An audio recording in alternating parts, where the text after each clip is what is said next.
Seriously, Sean? Fuck you.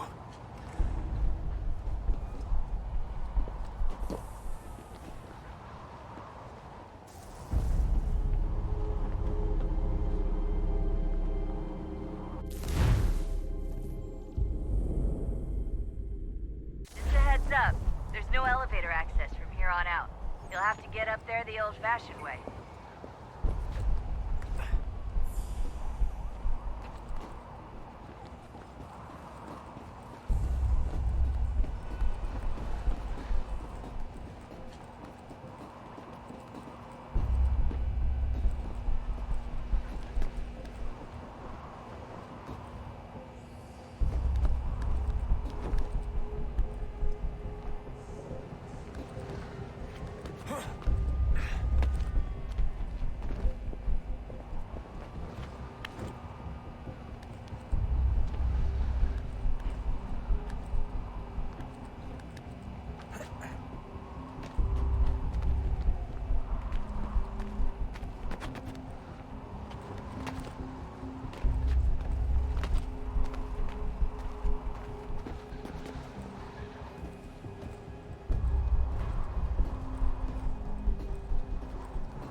Jesus. Look on the bright side. No security to worry about. And on the not so bright side, the slightest misstep means you're effectively paced. Shut up, Sean.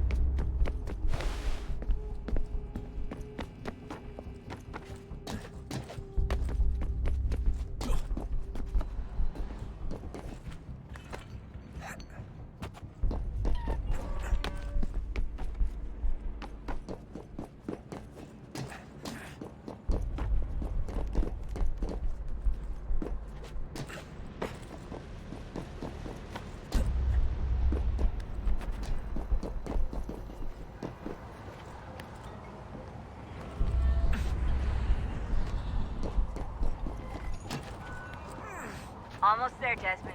Once you reach the top of the lit-up crane, you should be high enough to make the jump. Should? It'll be fine, don't worry. Well, you might want to worry a little. I'm pretty sure she was high when she was running the numbers. Sean! A joke. It was a joke. Or was it?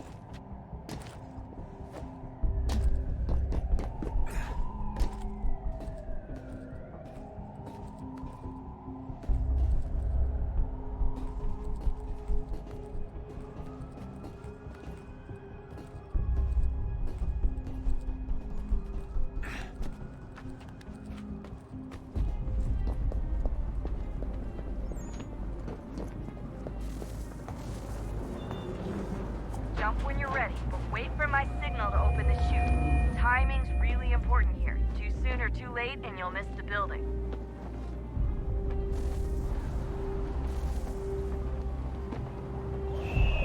Now, open your chute.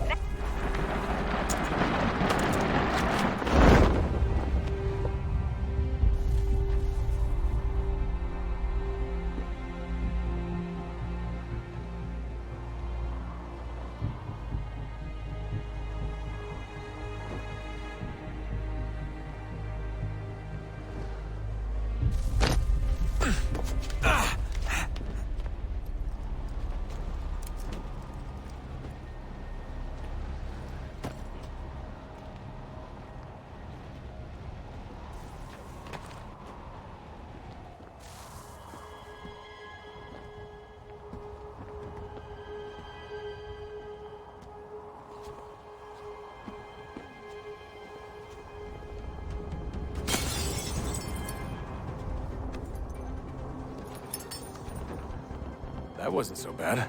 So, you must be Desmond. Not exactly what I expected, but I guess your kind doesn't have many options these days. Who are you? Ask your father. Now give me that.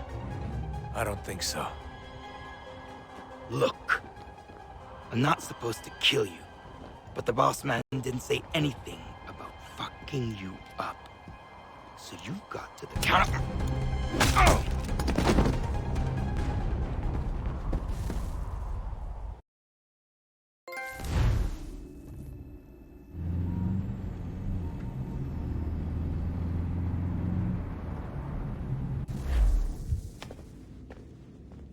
So who the hell is Daniel Cross? Believe it or not, he used to be an assassin. The assassin, the way I've heard it told, but it turned out he was a sleeper agent for Abstergo, programmed to infiltrate and destroy the organization. How did he know you were there? We could be compromised. They must have caught me snooping inside their network and sent Cross to see what we were after. If they were aware of our current location, we'd know. Though, I will say this. It doesn't bode very well for future expeditions. I've set up some cameras topside. If anyone shows up, we'll see it. I'd suggest you go see about finding a socket for that power source. Or we can return to Connor if you prefer. All the artifacts in the world won't mean a thing without the key.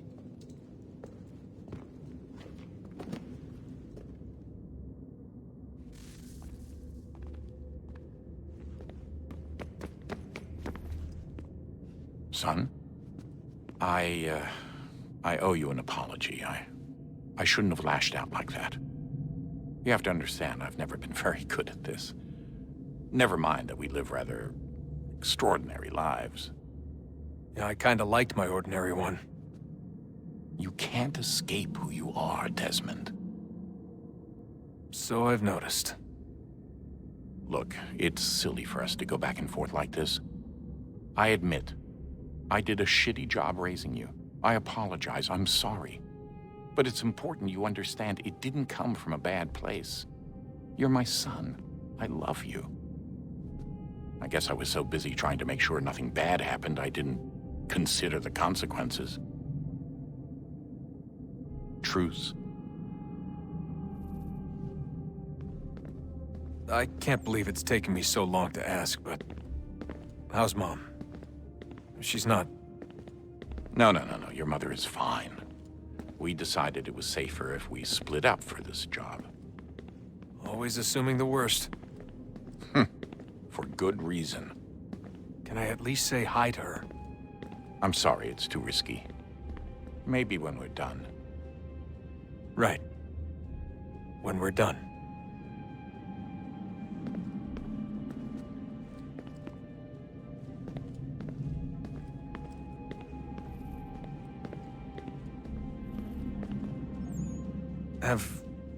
Have we ever tried to make peace with the Templars? Throughout our history, there have been moments. Several, in fact. But it's impossible. There are existential differences, insurmountable. If there were to be unity, it wouldn't be a truce so much as a submission. But knowing what's about to happen, wouldn't it make sense to try and talk to Vidic? Come to an arrangement, even if it's only temporary? We'd all be so busy watching our backs, nothing would get accomplished. Imagine that. We're more productive at war. Well, have we ever tried sending in someone? Doing to them what they did to us with Lucy? Or Cross? We have, and it's never worked. We've sent people who were either too weak and found themselves turned, or too strong and were unable to carry out the charade. I just feel like we all want the same thing. We use the same words, but that's all they are, words. In the end, it all comes down to freedom. We seek it, they detest it. And so there's never an end to the fight. Not until one side is completely gone. Is that even possible? Probably not. Our two groups have existed in one form or another since, well, since forever. But things can be better than they are. And that's something. Did you look for me, Dad? When I was gone? Every day. Come on. I mean it. Every night I'd look, searching for your name or variations of it, hoping you'd slip up. Abstergo only found you first because they had better access. A few more days and it would have been me. Well, I'm here now. And I'm glad. Do you think Lucy regretted what she was doing? I used to think I knew her well, but clearly that wasn't the case. So I really can't give you an honest answer. She seemed so sincere, though. Like she really wanted to make a difference. Yes, well, when I first met him, I thought the same thing about Cross. It just keeps happening over and over again. What does? Everything. Don't get weird on me, Desmond. No, it's fine. I'm fine. Don't worry. All right, then. You should think about getting back in the Animus. We've got to find that key. We should probably get back to Connor. Come on, son. We got work to do.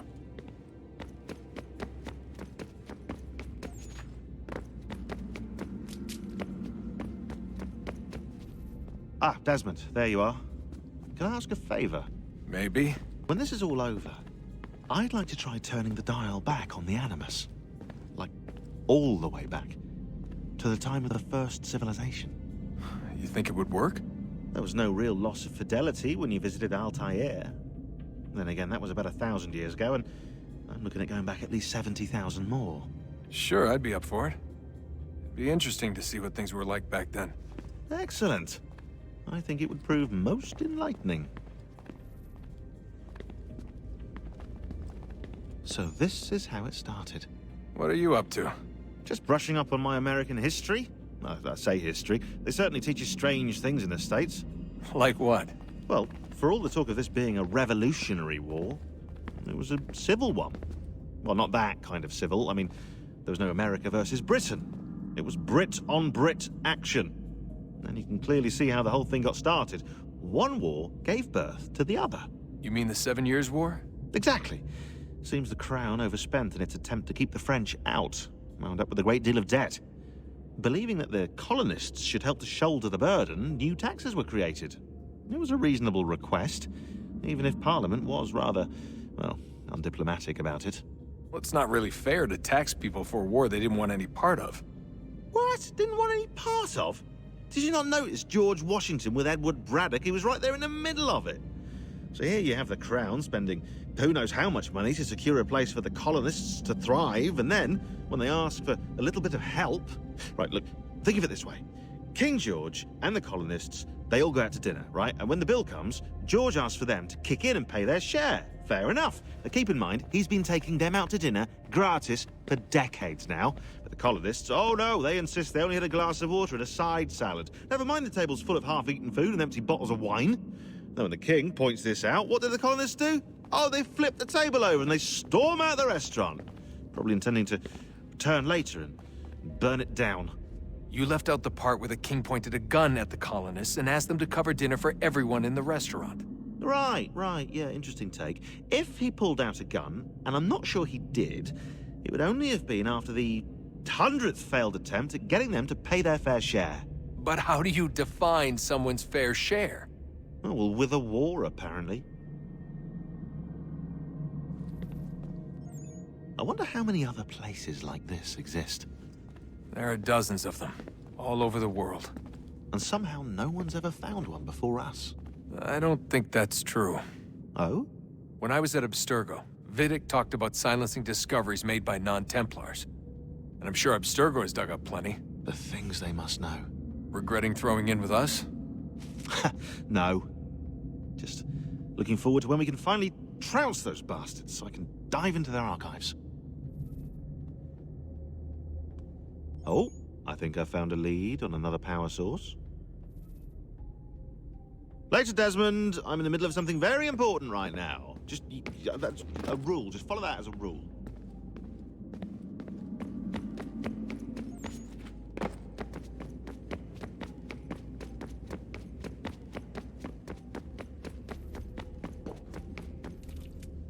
I know everyone thinks I'm being silly, but I can't shake the feeling we're being watched.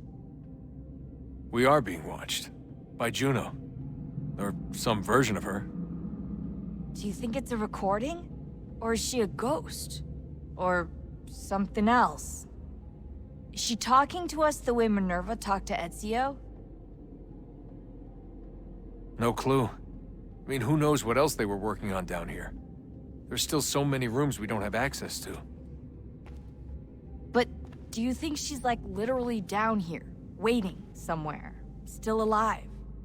Still alive? That's mental. That means she'd be at least 75, 80,000 years old? They're powerful, yeah, but not that powerful. They came down here looking for a way to survive. Maybe they found one. Was it weird seeing Cross? What do you mean? It's different for you. You don't know about what happened, I guess. For a long time, he was important to us. He was a different person. Sean said he was a sleeper agent, like Lucy. It was different. She made a choice, but Cross, if you read the files, Abstergo just...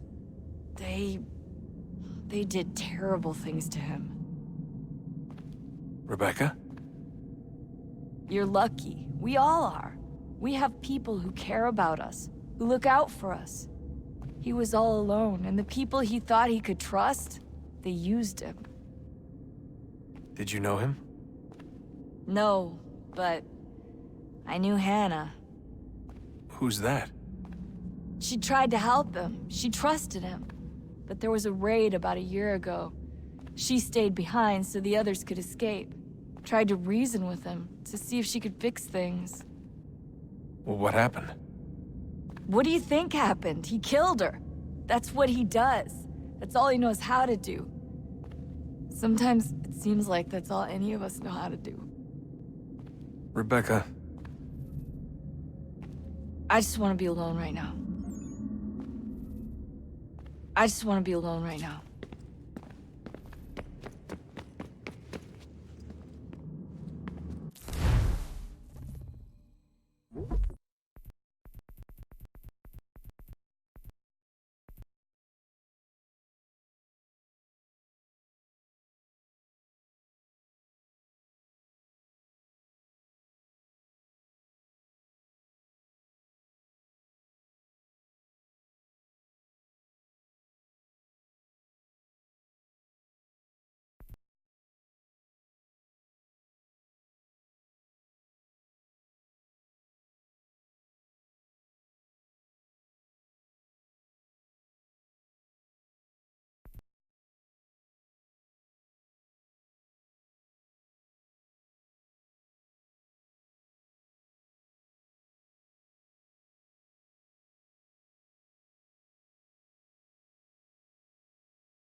Wonder what's inside. Only one way to find out.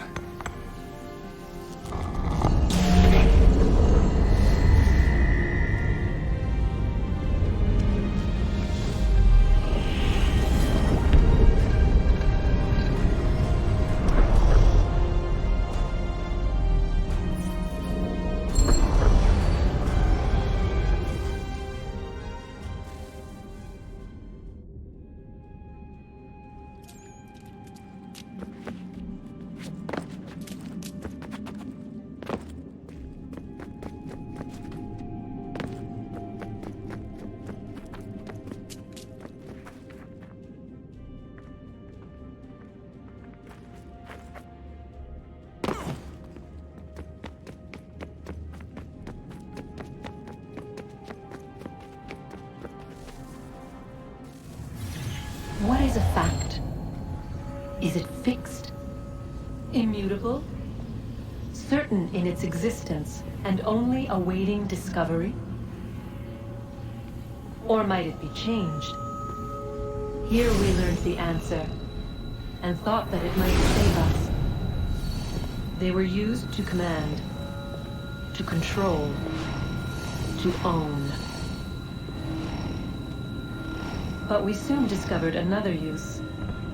When enough sat in thrall and were told to believe, their thoughts took on form. What was imagined became real. If 100 minds could wish away a wall or create a tree, what might 1,000 do? 10,000? More? Might we change the consensus and will the thread away? We resolved to send one into the sky where it might illuminate us all. Once placed, a sentence would be uttered. Make us safe. In this way, we would change the consensus. We would save the world. But it never came to be. We sent a dozen of them skyward, but there was no way to maintain control, to direct the beam, to enthrall the world, to speak the words. Though this was strange and dangerous, what we tried next was worse.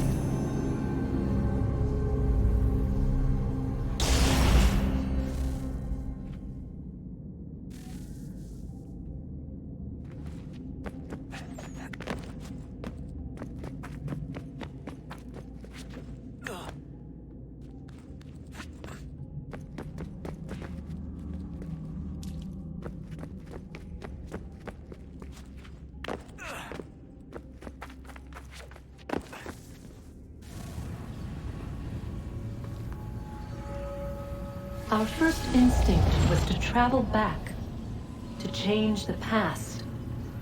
But we could not find a way.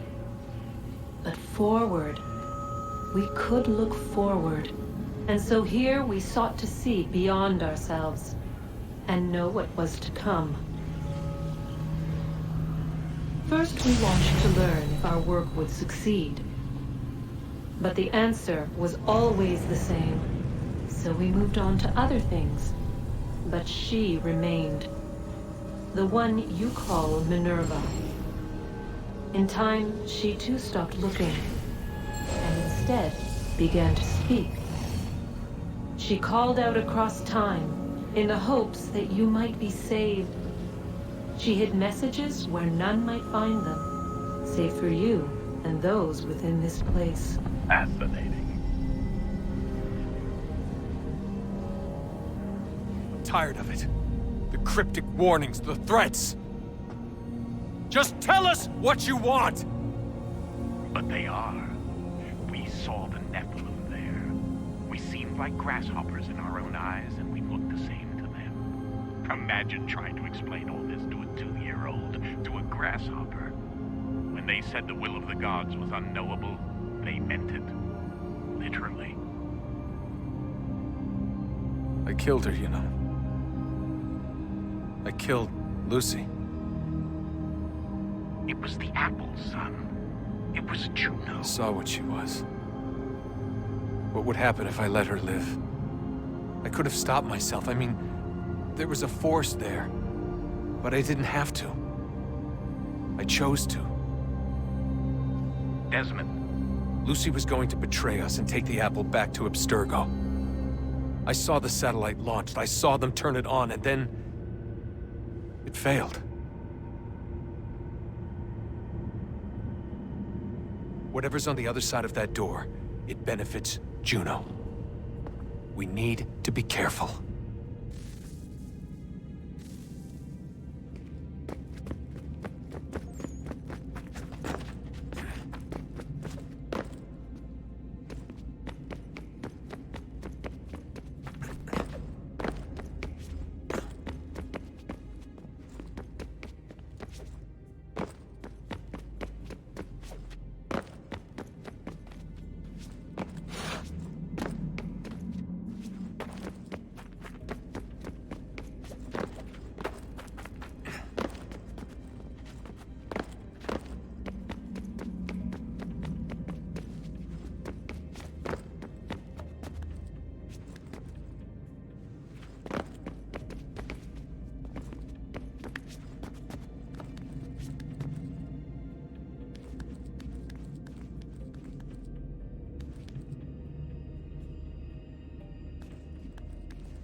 I just want to be alone right now.